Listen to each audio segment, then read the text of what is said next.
Boa noite, pessoal. Chegando aqui para a gente conversar um pouco. Faz uns dias que a gente não faz uma live aqui, né?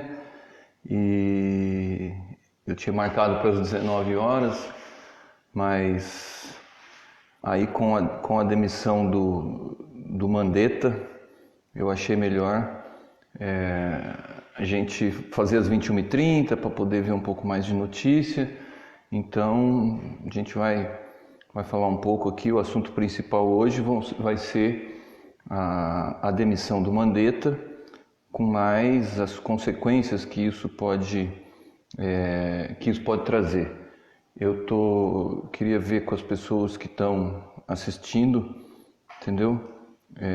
Como é que está o som, entendeu? Como é que está o som? Eu não tô, se já está entrando aí. Eu estou tentando ver aqui para ver se a gente consegue já iniciar. Deixa eu ver aqui só se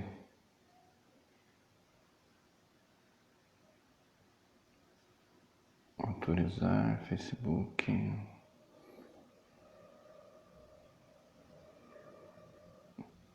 Só um pouquinho, pessoal. Boa noite, pessoal. Aqui o assunto principal hoje vai ser a demissão do Mandetta. Bom, entrou aqui o vídeo agora. Estamos com 14 pessoas. Vamos ver aqui como é que tá isso. Já tá o Simon, já tá o Rodrigo. Tá bem o som aí para vocês? O som tá ok, beleza. O pessoal já sabe, né? O Simon Weiberg aí, que eu adicionei você hoje, Simon, lá no Instagram, hein? Comecei a seguir você lá. Instagram, Maurício13 Ubatuba. A gente tem publicado algumas coisinhas lá. Boa noite para todos que estão aqui conosco. Prazer estar aqui, a gente está de novo aqui. Vamos começar então com as pessoas que já estão nos assistindo, comentando. Vamos ver como é que está aqui em Ubatuba. Vamos dar um panorama primeiro de como é que está a situação, né? Aqui em Ubatuba nós estamos com 93 casos suspeitos, tá? 56 estão em investigação, 36 descartados, 1 caso confirmado, 5 internados, 2 óbitos suspeitos, nenhum óbito confirmado ainda. E o que nós falamos outro dia, que eu fiz uma live com o deputado Paulo Teixeira a respeito desse grande número de pessoas com síndrome gripal, tem 684, e que aqui para Ubatuba nós não temos uma comparação com essa síndrome gripal do ano passado. A vigilância não tem soltado isso para saber se houve um aumento entre, por exemplo, fevereiro do ano passado e fevereiro desse ano, dessa síndrome gripal. São duas questões que estão relacionadas à questão do coronavírus, provavelmente aqui que a gente ainda não tem muitos testes. Então, são a questão do aumento de internação desproporcional de síndrome gripal e nos cartórios a investigação sobre quantidade de óbitos por insuficiência respiratória do ano passado em relação a esse ano, ver se teve um aumento. Então, quando a gente não tem os testes e tal, esses são 2 dados: o número de internações por síndrome gripal e o número de mortes por insuficiência respiratória. Então, nós temos que observar essas 2 questões aí. No caso aqui, deixa eu abrir aqui. Além disso, a prefeitura suspendeu os eventos do calendário turístico até julho. Então, abril, maio, junho, a gente não vai ter nenhum dos eventos do calendário turístico. Essa é uma época difícil para a gente, porque sempre depois da Páscoa é quando começam as festas locais aqui, né? As festas nas comunidades caiçaras, a festa de São Pedro em junho, a festa do Camarão da Ahumada, a festa da Mandioca, as festas juninas, que a gente tem, a festa do trabalhador no Ipiranguinha, e é muito triste para a gente suspender isso, que é onde o povo se encontra, é onde o povo se confraterniza depois de passar uma temporada inteira trabalhando. Mas é necessário, a questão de eventos é uma questão que vai demorar para a gente poder fazer um retorno à normalidade, porque são os lugares em que se concentra muita gente, então isso só vai conseguir voltar depois que tiver muito disponibilizado o teste, tiver passado essa curva, esse pico aí. Em relação ao isolamento aqui em Ubatuba, eu acho que está bem aqui no centro. Tinha muita fila, eu estou vendo aqui a notícia de que a prefeitura, a vigilância está orientando a questão da formação de filas. Essa é uma coisa extremamente importante. Eu saí hoje ao centro e vi uma fila relativamente bem organizada na Caixa Econômica Federal para entrar no estabelecimento. Santander estava com um movimento tranquilo, o Banco do Brasil também estava com um movimento tranquilo e a cidade com as lojas fechadas e tinha pouca gente andando. Eu quero acreditar que eram as pessoas que realmente precisavam estar saindo de casa para comprar alimento, para pagar conta e esse tipo de situação, né? E a rede de assistência social ampliou o mutirão de apoio para o cadastro do auxílio emergencial. Essa é uma mensagem para todos que estão nos vendo aqui, a gente poder orientar as pessoas que têm direito a isso. Tem muita gente que tem direito a esse cadastro, a receber os 600 ou 1.200 reais e que ou não tem o celular ou não tem habilidade para se cadastrar. Nesse momento que a gente está em casa, a gente até aciona algumas pessoas, na ADM 21 ali no Shopping Peruígue, a Isabela, que é secretária da Associação Comercial, é da diretoria do PT, ela disponibilizou uma funcionária dela para quem precisar, ela faz o cadastro. O pessoal da igreja aqui da Matriz tem mandado para lá os que precisam. Quero aproveitar para mandar um abraço para o Frei Vilmar, a Paróquia da Exaltação da Santa Cruz está fazendo um trabalho bacana de recolher alimentos e tal, mandar um grande abraço para ele. Mas ajudar as pessoas, porque isso é uma das coisas que vai nos garantir que as pessoas mais vulneráveis não vão passar necessidade. A prefeitura amplia a entrega de cesta básica para a família em vulnerabilidade social, é essencial isso, e graças aos governos federais passados, e isso a gente precisa colocar, entendeu? Ministra Tereza Campelo, ex-ministra Tereza Campelo, que foi uma das idealizadoras e operadoras da questão do Bolsa Família e a que idealizou o CAD único, que é o cadastro único, e também o cadastro do Bolsa Família, com toda a questão de que o cartão para receber no banco e tal. Acho que a prefeitura é a mais indicada para, além de comprar cestas básicas, detectar as famílias com vulnerabilidade, porque ela tem o cadastro. O PSF sabe porque conhece territorialmente, e a assistência social também sabe porque acolhe essas pessoas lá. Portanto, é uma obrigação bem cumprida da prefeitura, e eu acho que todo mundo que souber de alguém em vulnerabilidade social que esteja precisando, além de poder doar o que precisa, ou então para campanhas como a da igreja aqui e vários outros lugares estão recolhendo alimentos, mas também orientar as pessoas a irem na assistência social, entendeu? O endereço é ali perto do Tubão, na esquina do Tubão ali, e a partir daí elas colocarem, porque a assistência social vai integrar. Eu acho que é uma obrigação da prefeitura nesse momento fazer essa questão de vulnerabilidade social com as pessoas passando fome. Então, para Ubatuba estão essas questões: o calendário turístico suspenso e ampliação das cestas básicas, da entrega de cesta básica para quem está em vulnerabilidade,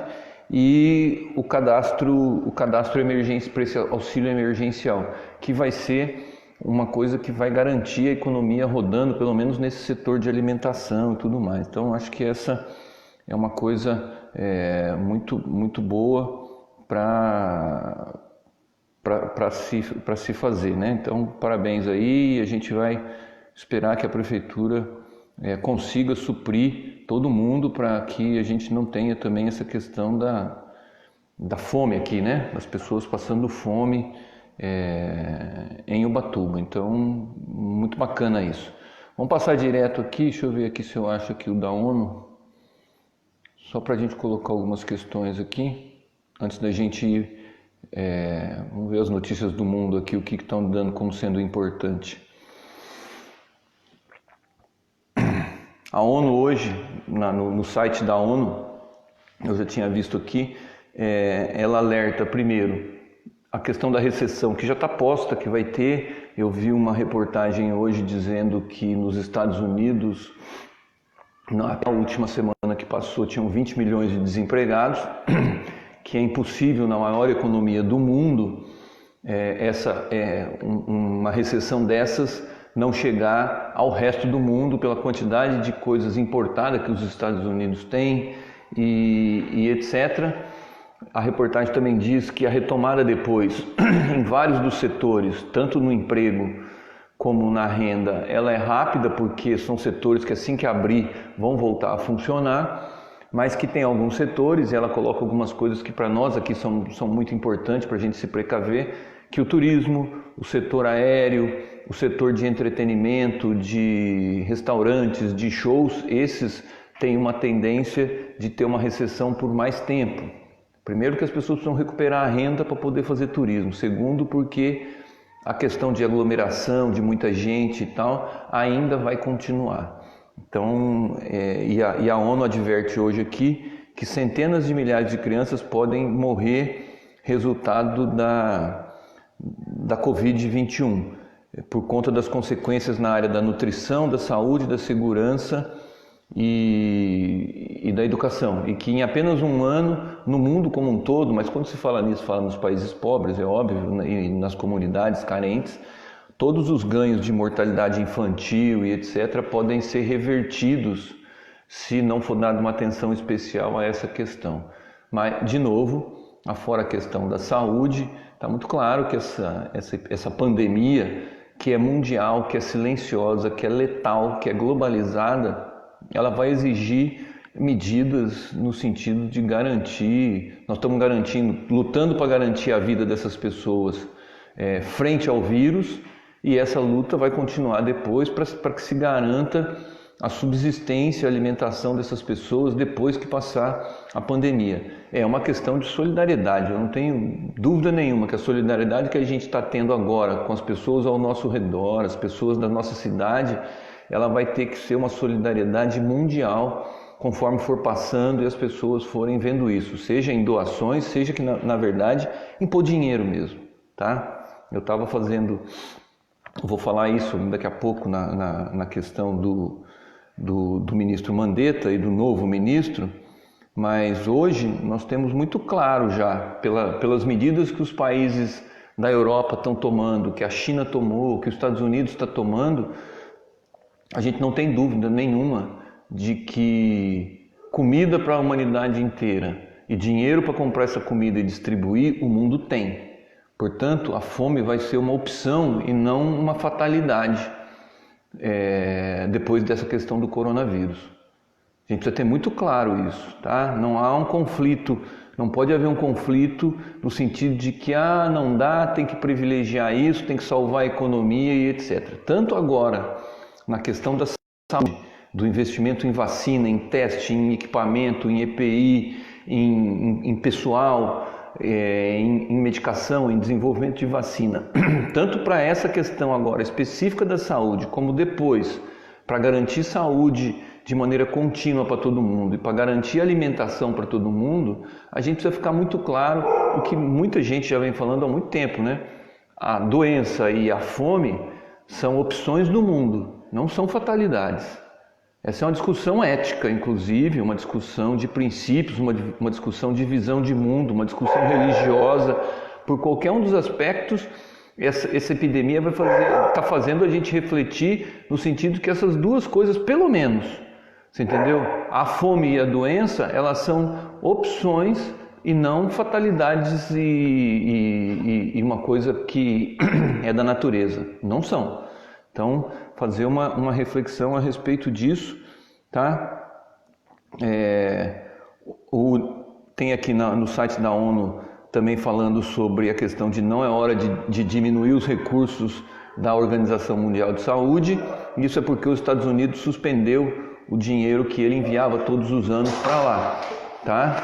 De novo, numa disputa política do Trump com a China e com a OMS, né? O Trump está usando a crise que ele está lá, de recurso e tal, e dizendo que a OMS falhou e tudo mais, mas nesse momento ela é uma grande centralizadora de todas as questões, de estimular as pesquisas a respeito da vacina, portanto, realmente não é hora. E eu vejo também uma outra história nessa questão de enfraquecer. Fica muito claro que com a globalização algumas soluções vão ter que ser globais. E quem não quer essas soluções globais, quem quer soluções pontuais e quer que fique globalizado só a ciência, que fique globalizado só as finanças, só a especulação, só a exploração, vai ser contra essa globalização das questões sociais. Tá? Então a gente precisa prestar atenção. Todo mundo que falar em enfraquecer a OMS, enfraquecer a ONU, é porque sabe que a grande pauta da globalização agora, o que foi feito quando se falou em globalização era econômico. As pessoas poderem viajar, as pessoas poderem circular a economia, mas também viajar a especulação. O dinheiro de especulador e de grandes bancos e dos bilionários poder render juro 3 vezes por dia no mesmo dia, só de trás do computador. Esse foi o sentido da globalização, o sentido do que falou. Ela sempre foi econômica, mas agora com o coronavírus, com a Covid-21, nós vamos ter que discutir a globalização social. A globalização de ciência para todo mundo, a globalização de emprego para o mundo inteiro, a globalização de saúde para o mundo inteiro. E quando você tem populações carentes, etc., está muito claro que isso tem que ser via pública, via Estado, via governo. Então, prestar atenção nessas coisas não ditas, né? Que é o que eu sempre tento colocar aqui.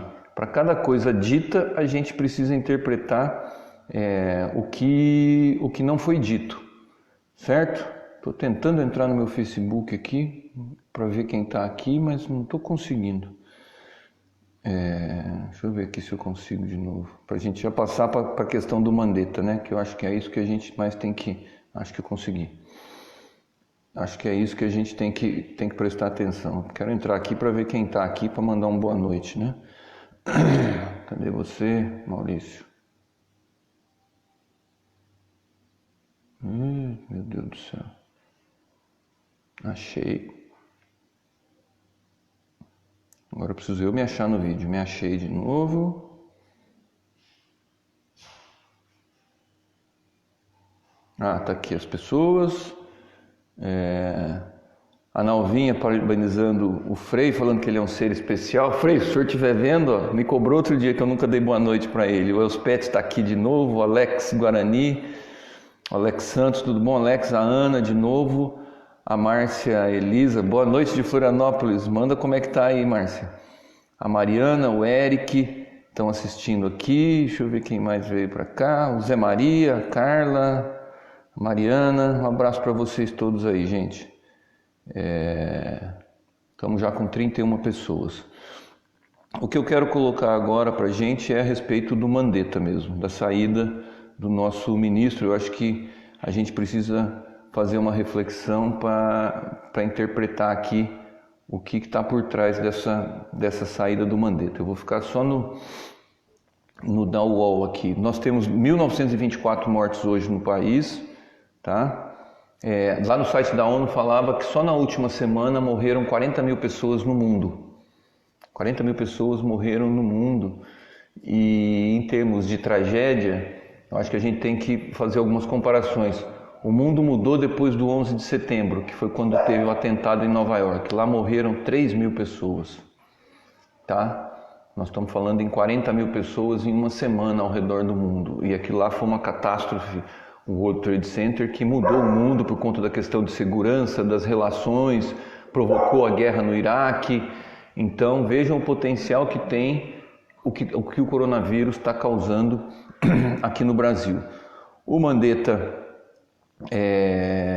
O Mandetta foi demitido pelo Bolsonaro, disse aqui que o Mandetta disse na reportagem que foi uma conversa amistosa, mas ele já estava preparado para sair, todo mundo estava esperando desde ontem que coloca o Mandetta na despedida, com o colete do SUS, o que é importante, com o colete do SUS, ele defendeu a ciência. A sua demissão provocou panelaços em diversos lugares no Brasil. Eu, inclusive, perto das 7 horas da noite, aí eu ouvi gente batendo panela aqui perto de casa e gritando o nome do Mandetta, né? O The Guardian diz, o jornal The Guardian diz que a demissão do Mandetta tem o potencial de causar uma revolta popular, ou seja, houve uma repercussão internacional dessa demissão do Mandetta, até porque internacionalmente o Brasil, por conta das questões do que o Bolsonaro tem feito, o Brasil tem virado motivo de chacota. O Bolsonaro é tido como o pior presidente no enfrentamento ao coronavírus, e lógico que o mundo inteiro sabe que ele estava em briga com o Mandetta, né? Então os jornais do mundo inteiro deram isso, citam as pesquisas que dão apoio popular ao Mandetta. Eu não tenho dúvida de que isso realmente é uma perda nesse enfrentamento, tá? Principalmente porque o novo ministro, apesar de ser médico, está muito claro que ele foi indicado pelo próprio presidente, tá? Ele foi um dos médicos que foi consultor do então candidato Bolsonaro. O que a gente precisa prestar atenção? Primeiro, o Mandetta foi demitido porque ele estava ao lado da ciência, dos testes e do enfrentamento conforme a OMS, conforme os outros países vinham fazendo, e o Bolsonaro queria fazer um enfrentamento diferente, um enfrentamento com isolamento vertical, um enfrentamento com uma medida... Não, nada não. Voltou. Desculpa aí, gente, deu um problema de conexão aqui, mas já voltou. Um abraço, Hebe, um abraço, Luiz Fernando, que estão aqui conosco. E eu estava falando que a gente precisa prestar atenção nessas questões que foram colocadas, e eu não por acaso citei aqui que o Mandetta, apesar de ter ido para o governo do Bolsonaro com o propósito de desmantelar o SUS. Só um pouquinho, pessoal, estou mudando de lugar aqui.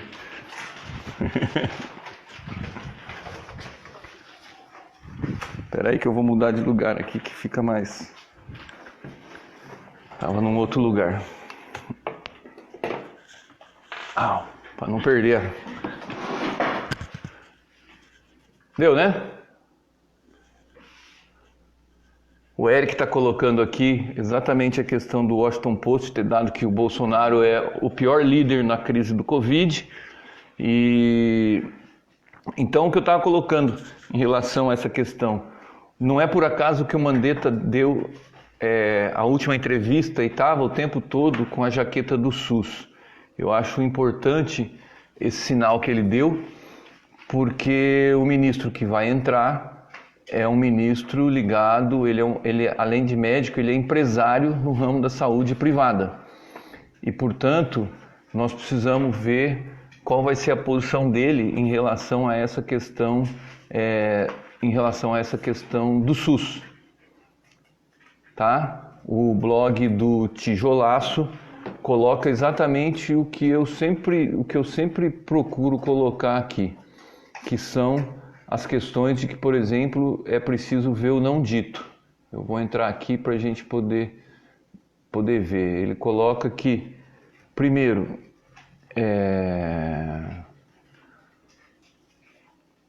o ministro, ele é uma escolha do presidente mesmo, né? Uma escolha do próprio presidente Bolsonaro, Ele é muito frio e calculista, eu vou dizer aqui, e ele fica muito claro que a fala dele, esse é um comentário, porque eu não vi essa fala, mas o Fernando Brito, do blog Tijolaço, coloca que a fala é mais reveladora pelo que ele não disse do que pelo que ele disse. Porque o que ele propõe de início, que é o enfrentamento do coronavírus com testagem maciça, mais do que está fazendo e tudo, é uma questão que não estava posta antes, o Bolsonaro não encampava e há uma dificuldade de operacionalizar. Então ele vai ter que mostrar que isso que é o que precisa ser feito, vai ser feito para só depois se discutir a liberação, o fim da quarentena. Portanto, ele disse isso, tá? Mas ele também pulou, e é o que ele não disse, um cara que está assumindo o ministério, ele não falou nada sobre a questão das grandes metrópoles brasileiras que já estão assoladas, que já estão em estado de tragédia em muitas delas. Então, ele não comentou nada sobre Manaus, onde já tem vídeo circulando, entendeu?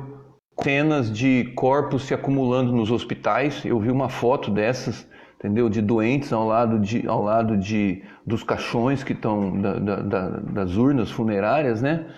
E que no Rio, em São Paulo e no Ceará, a capacidade já está indo para a fase terminal. Então, a capacidade de atendimento já está indo para uma questão muito complicada e que ele não falou nada disso.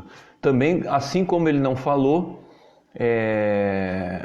a respeito dos médicos, enfermeiras que estão enfrentando o risco e o que ele vai fazer em relação à proteção, e não tocou na questão do SUS, não falou nada a respeito do SUS, não falou nada sobre a equipe que vai trabalhar com ele, se ele vai manter, entendeu?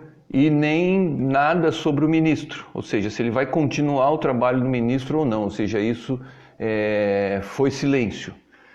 Então já entra com essa questão da dúvida, né? De que ele veio e não falou nada a respeito dessas questões. Eu acho muito grave, primeiro, pelo currículo que o cara tem, ir para um cargo que é do Ministério da Saúde, de um país que tem um sistema de saúde universal, e não falar nada, não citar, sendo que a população inteira já fez panelaço e já bateu palmas para os trabalhadores do SUS, para os guerreiros que estão lá enfrentando, pegando esse touro na unha. Então a gente precisa observar muito em relação a isso. E tem aqui, eu recebi hoje à tarde, mandei para algumas pessoas só para ver o que eles acham, mas está aqui na Folha de São Paulo, no Tijolaço, mas também está no UOL, um vídeo do novo, em que ele muito ruim, muito perigosa, entendeu? E que é dele mesmo, porque está aqui, estão reproduzindo, em que ele coloca uma escolha que tem que ser feita. Se você tiver que escolher entre um adolescente que está precisando da UTI e um velho que está precisando de uma UTI, que obviamente você escolhe salvar o adolescente. Essa fala, que não foi agora, é uma fala anterior, depois a gente precisa ver o contexto, mas é de uma... Voltou a internet. O Luiz Fernando está falando aqui que o SUS perdeu muito com a questão da internet, com a questão da internet, com a saída do Mandetta, né? Mas nós precisamos prestar atenção, porque esse vídeo dele é um vídeo realmente extremamente preocupante. Eu estava conversando hoje à tarde com uma pessoa que é da área da saúde, com quem eu tenho um baita de um diálogo e que eu tenho conversado a respeito dessa questão, e nós trocamos, eu mandei esse vídeo para ela, e a gente colocando dessa questão ética, e nós estávamos discutindo todas as variáveis, porque esse vídeo vai sair e eu tenho certeza que ele pode ser usado, entendeu? Para justificar que tem que voltar à economia porque é uma escolha. Tá? Nós até discutimos que existe um drama eterno entre o utilitarismo e o universalismo, ou seja, Se você está numa guerra, tem que escolher entre quem morrer, e que isso é um dilema ético de todos os tempos. Eu acho que realmente você pode ter em algumas ocasiões um dilema entre escolher quem salva e quem não e tudo mais. Mas no caso nosso, no caso do coronavírus, não há esse dilema. A gente precisa colocar muito claro que essa opção, se eu tiver que haver uma opção disso, de não investir porque vai morrer algumas pessoas, essa é uma opção usando o dilema para justificar. E não na solução que nós estamos hoje do Covid-19, não existe esse dilema. Porque não precisa escolher entre a vida e a morte. Não precisa escolher entre morrer de fome e morrer de coronavírus. Porque, já falei, tem comida para todo mundo e os governos têm condições de prover a população para que ela tenha condições de comer e de ficar em casa esperando e preservando a sua vida. Portanto, colocar esse dilema nessa situação agora é já ter escolhido que vai morrer gente, que os velhos são descartáveis, que os velhos não precisam de UTI porque eles já trabalharam, porque não sei o quê. A partir do momento que eu faço essa escolha, aí eu coloco o dilema para justificar. Eu tive que escolher entre um dos dois. Aqui não, entendeu? Tem dinheiro para comprar teste, tem recurso, é possível se endividar para fazer a infraestrutura, é possível os países todos, e o Brasil em particular, emitir dinheiro para manter o trabalhador em casa, para manter as famílias vulneráveis com um pouquinho de renda, para que não haja nem fome, nem a necessidade de sair de casa. Para depois a gente poder discutir o que vai fazer. Então, nós não podemos que essa fala do ministro, que é de antes dele ser ministro, tá? Nós não podemos que ela seja usada como justificativa para poder liberar as pessoas para trabalhar, para poder suspender a quarentena e para poder abdicar de um tratamento correto que vise salvar o maior número de vidas possíveis. Então não vamos cair nessa, temos que prestar muita atenção. É aquela história de que toda vez que as pessoas vierem falar, mas precisa liberar porque precisa trabalhar, você fala, cadê os testes? Vamos usar um medicamento X porque ele cura. Cadê os testes? Entendeu? Cadê a infraestrutura? Cadê as UTIs? Cadê os EPIs? Cadê os testes? E agora a mesma coisa. Nós temos que escolher, vamos voltar a trabalhar e depois quando tiver na UTI abarrotada, faz a escolha. Vocês já imaginaram? O presidente faz essa escolha de que todo mundo volta a trabalhar. Agora lá embaixo, na hora de resolver a UTI, quem vai ter que escolher entre uma pessoa de mais idade ou com problema cardíaco ou diabética e um jovem em idade produtiva porque tem filhos e etc., essa escolha não vai ser do presidente. Ele não vai passar por esse dilema. Quem vai ter que fazer isso, encarar as famílias e dar as notícias e ver a pessoa morrendo por falta de infraestrutura, vão ser os médicos, os enfermeiros, os atendentes de enfermagem, e o desespero vai ser das famílias.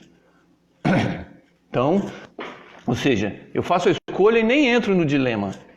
Então nós não podemos aceitar isso, todo mundo que está nos ouvindo aí, que preste muita atenção a respeito disso, para a gente não cair, a gente não sequer entrar nessa discussão. Nós não podemos essa discussão deixar isso acontecer. E para justificar mais ainda o que a gente tem falado aqui o tempo todo, na necessidade de ficar em casa e tudo mais, não vou repetir mais, tá nos jornais hoje, o Japão foi forçado, o primeiro-ministro Shinzo Abe, que eu tive a honra de encontrar com ele quando eu era prefeito aqui no Brasil, enquanto prefeito de origem japonesa, e é um cara super carismático, um japonês muito afável, e ele foi obrigado a decretar o estado de emergência no país inteiro no Japão, porque vazou para a imprensa um estudo de que se o Japão não fizesse nada, havia uma previsão de 400 mil mortes no Japão.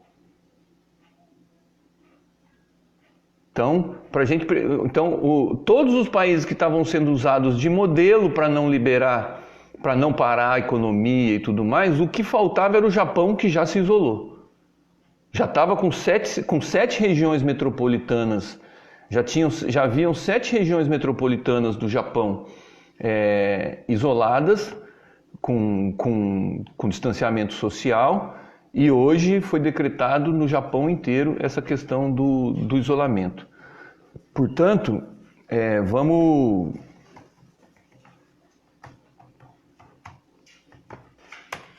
manter a guarda em alta, se manter em casa, para a gente continuar podendo discutir essas coisas aqui, as saídas para a crise, as saídas para o que vai vir depois, como que vai ficar o emprego de cada um, como que as coisas vão acontecer, né? Acho que isso é uma das questões que a gente está fazendo essas lives aqui, né? São interpretar os fatos e não deixar que boatos ou que manipulações nos atinjam, né? Para a gente poder fazer ter convicção no que a gente está fazendo, né? Porque a gente aqui de Ubatuba, quando você olha o boletim e vê que tem só 5 pessoas internadas numa Santa Casa que está preparada para atender um monte, que só tem um caso confirmado, que não tem nenhuma morte confirmada, há uma tentação danada para se liberar tudo. E eu digo isso por mim, que se pudesse estaria trabalhando, entendeu? Primeiro porque gosto, segundo porque preciso. Então, mas isso talvez seja o sinal de que está dando certo e que a gente tem chance aqui em Ubatuba de não chegar, não é nem na situação da Itália, de não chegar na situação da cidade de São Paulo, ou da cidade, ou de Fortaleza, tá? Ou de Manaus. Então, eu vejo muito essa questão aqui, tá? O Reginaldo está colocando aqui a respeito que a exoneração do Mandetta pode acelerar o colapso.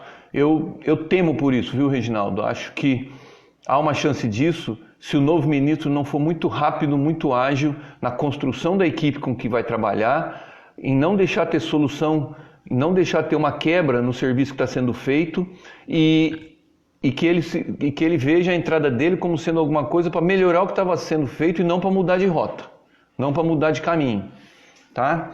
Na própria Folha de São Paulo, e a gente precisa ser muito realista para não ficar sendo catastrofista e tal, né? Acho que nós temos, deixa eu ver quem mais está aqui, só um pouquinho, gente. O Alex, o Ospete, a Ana, a Márcia, a Alessandra, o Wallace Taborda, um abraço, Wallace. O Noelzinho, de sempre, está aqui. O Sidney, fala Sidney, e o Cês Maria aí, como é que tá? Fala para nós aqui. Oi Mainara, Taubaté, tudo bem? O Rodrigo Elias, já cumprimentei os outros, deixa eu ver do pessoal que está por aqui curtindo, deixa eu ver quem mais está aqui. Gabriela, o Léo, a Hebe, a Carla, a Marisa, o Luiz Fernando Santos e o Lázaro aí, Luiz, como é que tá?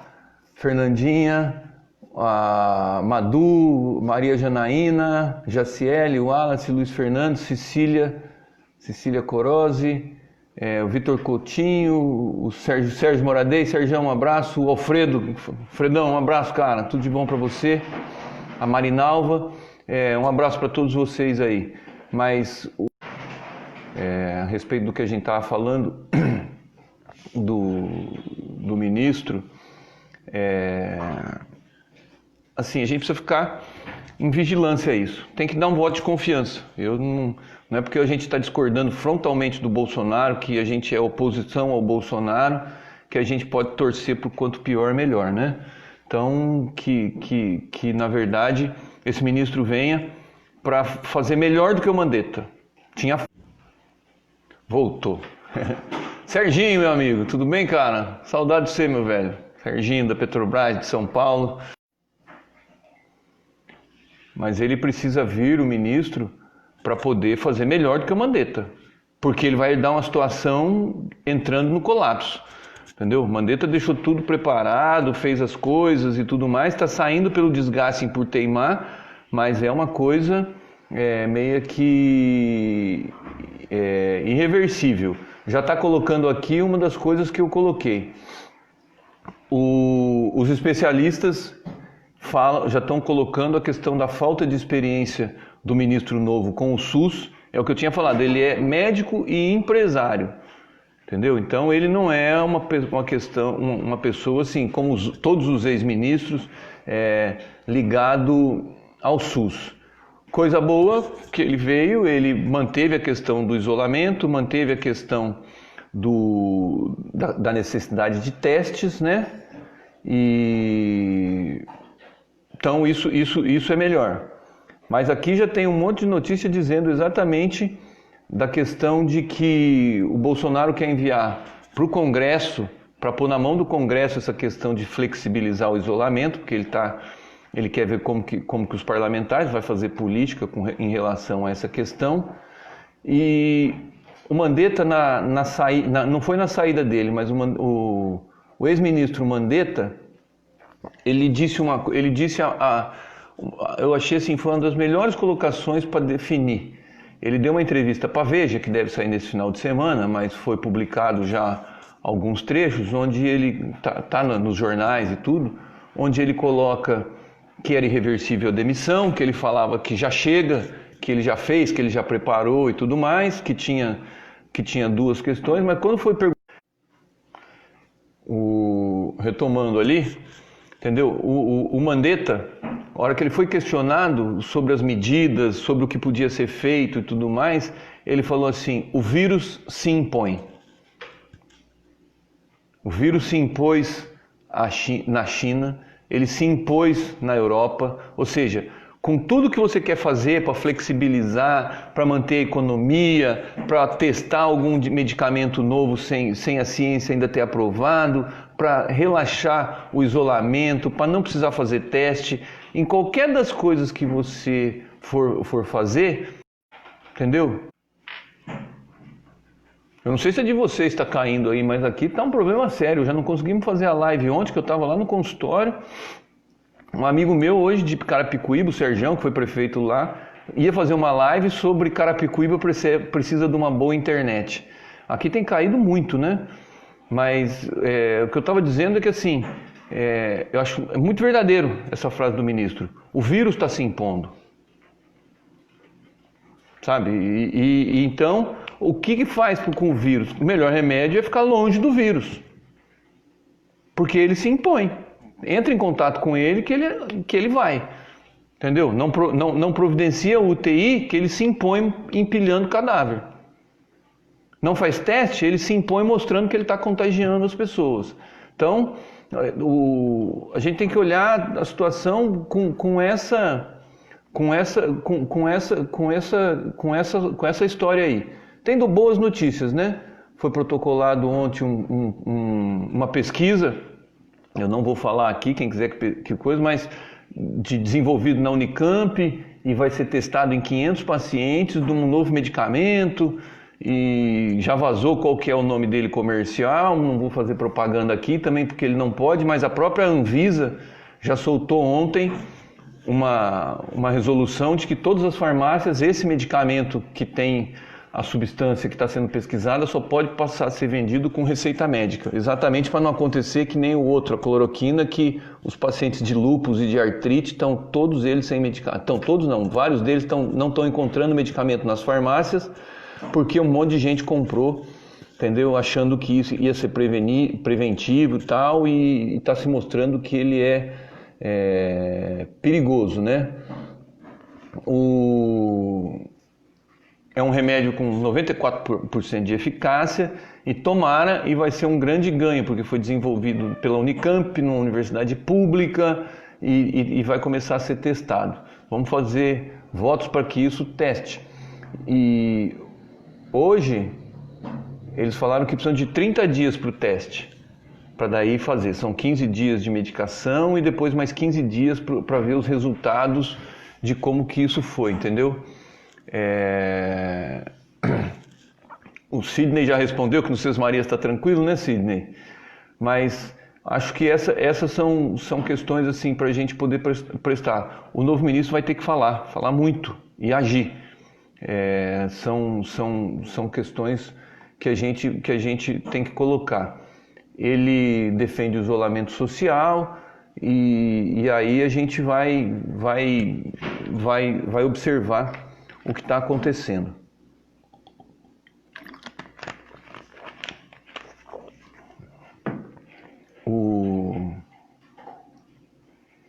Já tem uns relatos aqui do caos na Amazônia por conta da questão das UTIs, né? Estão falando aqui da internet que está caindo muito, que é boicote do presidente. Acho que não é isso não, entendeu? E João Pedro está aqui, João Pedro de São José, um grande abraço, meu amigo. Um grande abraço mesmo para ti, meu paciente. Tá travando. O Eric vai fazendo as observações aqui. O Eric é um cara antenado pra caramba, já falou do Washington Post, nosso secretário de comunicação do PT, jovem, cheio de garra aí, um cara competente pra caramba. O prefeito de Curitiba está dizendo que vai acabar com o isolamento nessa sexta-feira.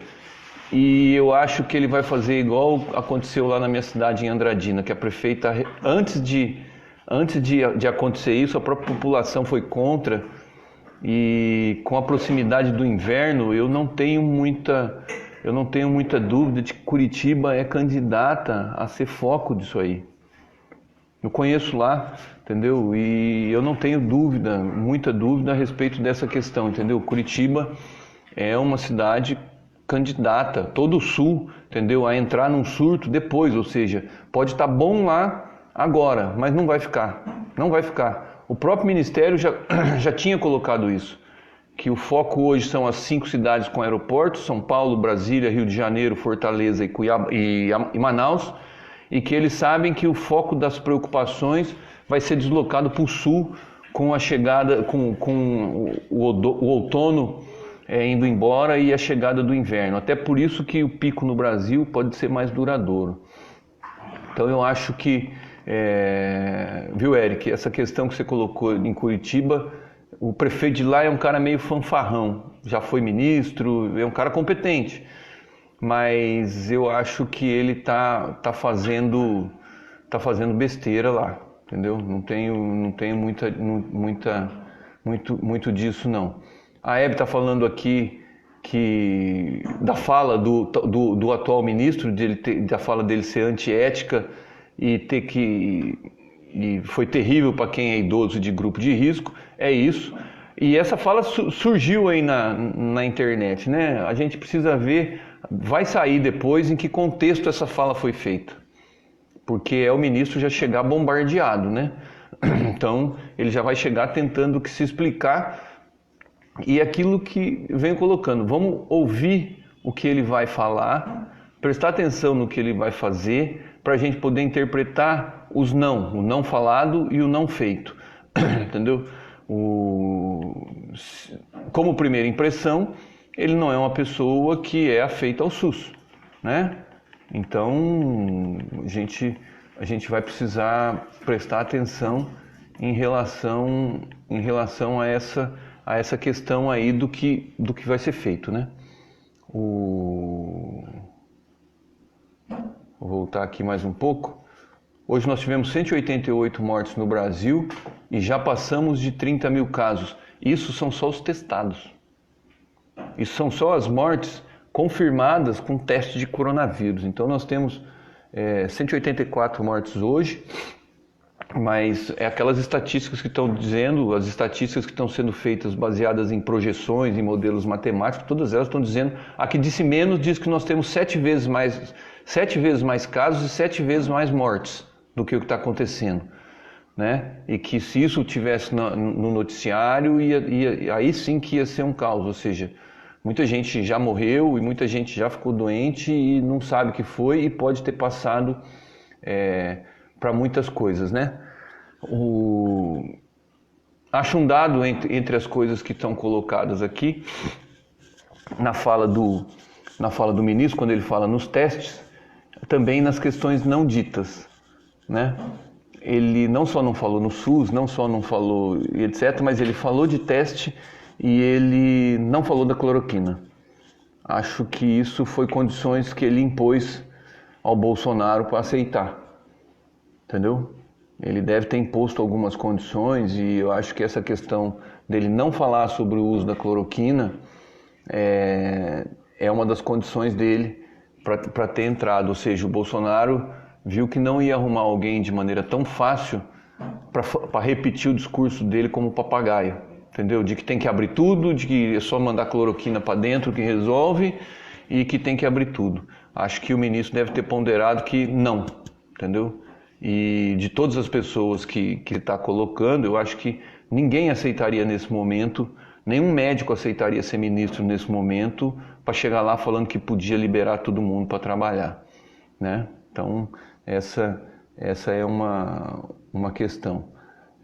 Para a gente ir encerrando aqui essa de hoje, para todo mundo ir vendo e observando o que a gente vai colocando, na parte econômica, muita gente já começou a receber. Eu acho que essa é uma parte para a gente colocar para fechar por hoje.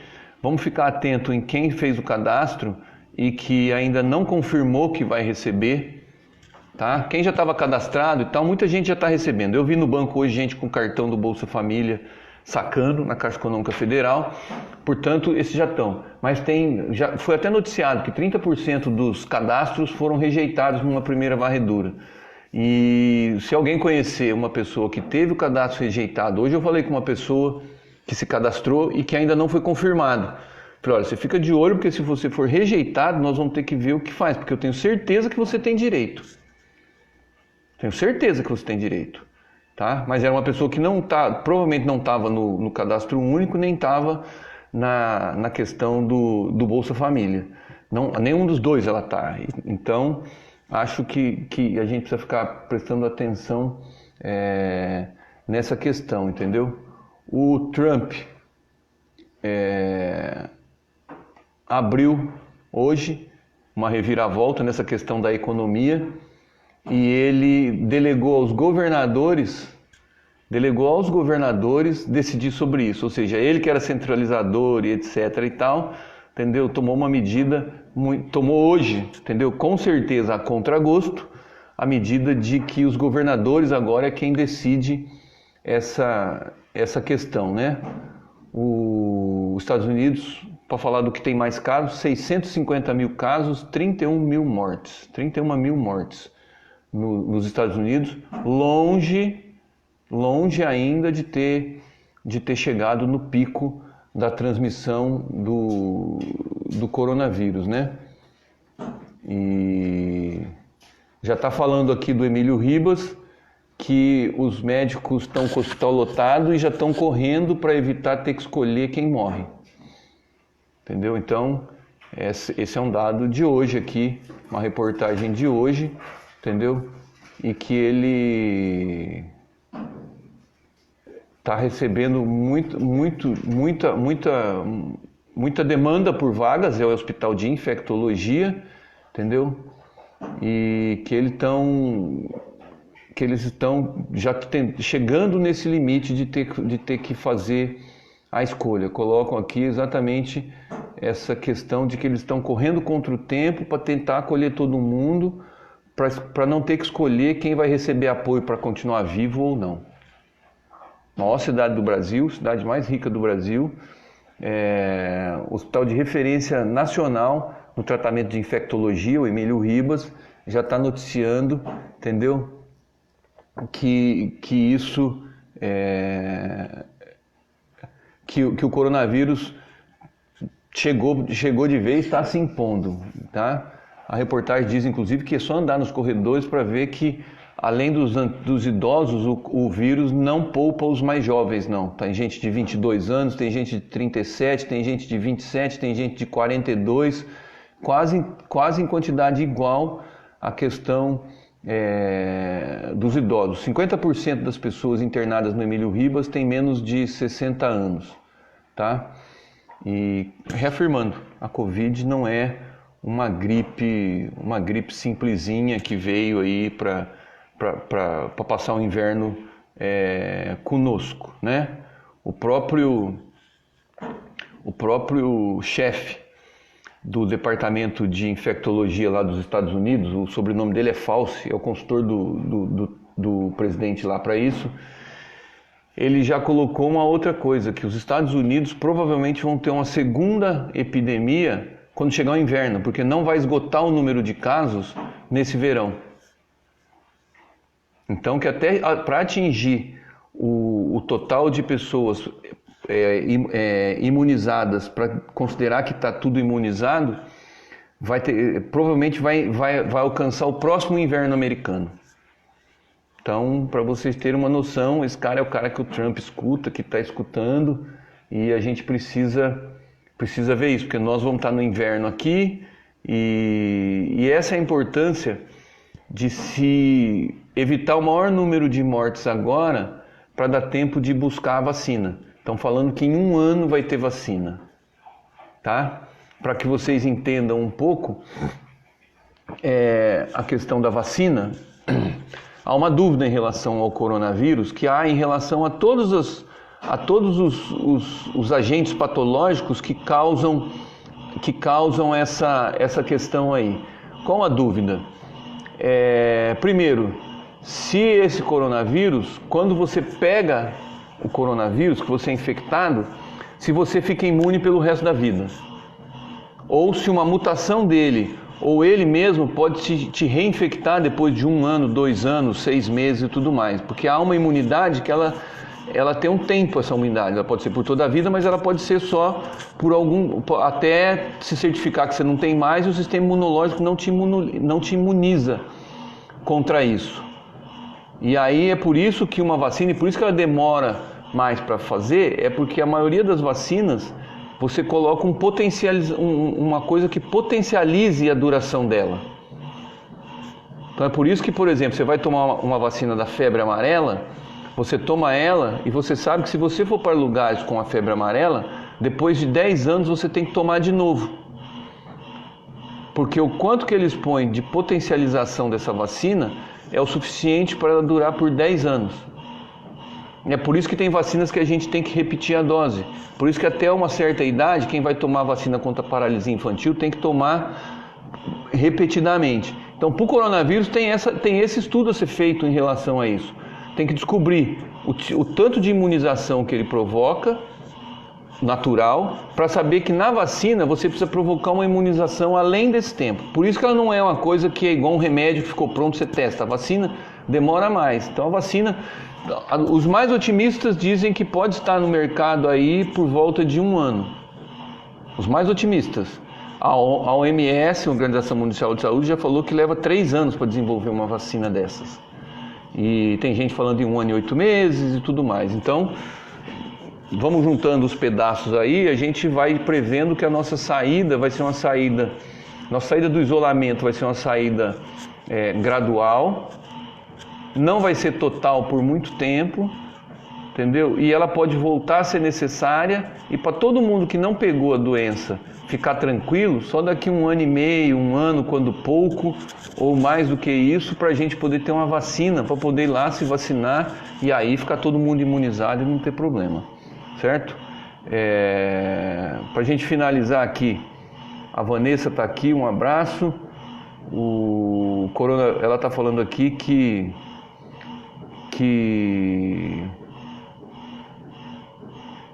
a Vanessa está falando aqui que ele tem cura, mas o remédio é muito forte e mata o vírus, mas também mata o paciente.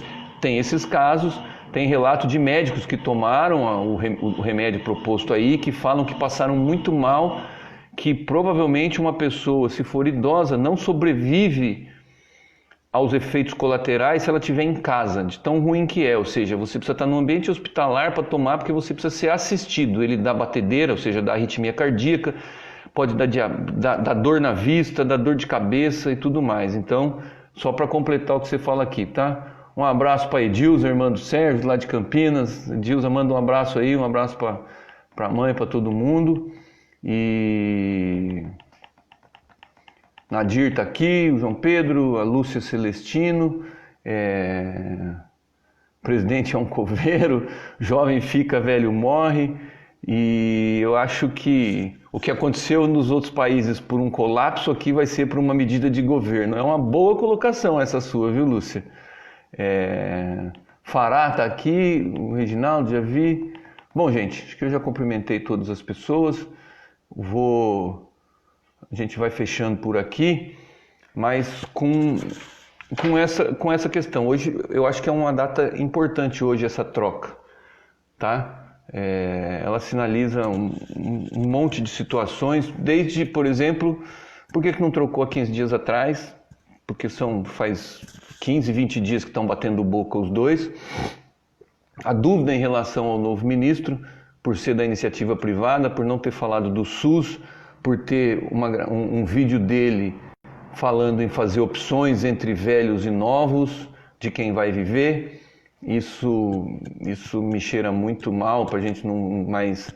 Quem fazia isso eram os nazistas nos campos de concentração, né? Iam para a câmara de gás conforme iam ficando imprestáveis, e aqui você não pode jogar nessa mesma situação, tá? E a gente ficar atento. Uma das coisas que eu ia colocar, eu vi hoje, e eu acho que está na hora da gente começar aqui em Ubatuba e na sua cidade. Eu tive aqui, acho que está na hora de começar a sair de máscara quando for na rua. Eu já vi bastante gente de máscara hoje. Eu já estou saindo de máscara assim para ir no banco e tal. Nos primeiros dias me incomodou muito, apesar de eu trabalhar de máscara o dia inteiro. Mas a gente se sente meio um estranho. Mas hoje eu já vi muita gente de máscara na rua. Acho que essa é uma medida de proteção parcial. Chegou em casa, lava a mão, a máscara que eu usei hoje, que é de pano, já ficou na cândida para poder passar um sabão nela depois e poder secar para usar de novo. Mas eu falo por mim, eu me senti protegido estando de máscara. Sabe, me senti protegido porque eu tenho a máscara e uso óculos, né? Então a sensação que eu tive foi uma sensação de proteção primeiro, porque mesmo que eu me enganasse, eu não conseguia pôr a mão na boca, pôr a mão no nariz e pôr a mão aos olhos, porque eu já estava de óculos. Mas também porque quando eu via outra pessoa de máscara por cruzar, ela pode não proteger 100%, mas a gente sabe que ela protege um pouco e ela também dá essa sensação de proteção. Então, adicionar as máscaras, e são as caseiras, com dupla face de tecido de algodão, ela não fica desconfortável. E eu avalio que todo mundo tem que procurar fazer uma dessa para si, ou ver quem faz, ou ver quem compra. É uma oportunidade para a economia local, se tem alguém que costura aí. Eu acho que, por exemplo, se tem alguém no calçadão vendendo máscara a 3, 4, 5 reais, todo mundo que está sem máscara vai comprar a sua. Entendeu? As pessoas não vão comprar 25 máscaras descartáveis a 30 reais igual está na farmácia, porque aí você vai gastar 30 reais cada 2, 3 dias, 4 dias, mas... Uma máscara de pano, se tivesse alguém aí no calçadão vendendo as máscaras por um preço justo, acho que 3, 4 reais uma máscara aí é um bom preço, eu acho que todo mundo que passasse, tivesse dinheiro, comprava uma máscara, punha no rosto e ia. Sabe? Então é uma boa oportunidade, a crise é mãe das oportunidades, fica a dica aí para passar, para vender na vizinhança. Eu acho que, de novo, com preço justo, mas é uma boa oportunidade, tá ok? Hoje é quinta-feira, nós fazemos uma nova live no sábado, tá? Que aí dá tempo da gente observar mais as coisas que estão acontecendo. Sábado é fim de semana, o que a gente fazia indo para bar, ou indo para casa de parente, ou saindo para passear, a gente não vai fazer. Então sábado a gente faz uma live bem preparada e bem legal, tá ok? Boa noite para vocês, um grande abraço, tudo de bom, um beijo grande para todo mundo que é especial aí.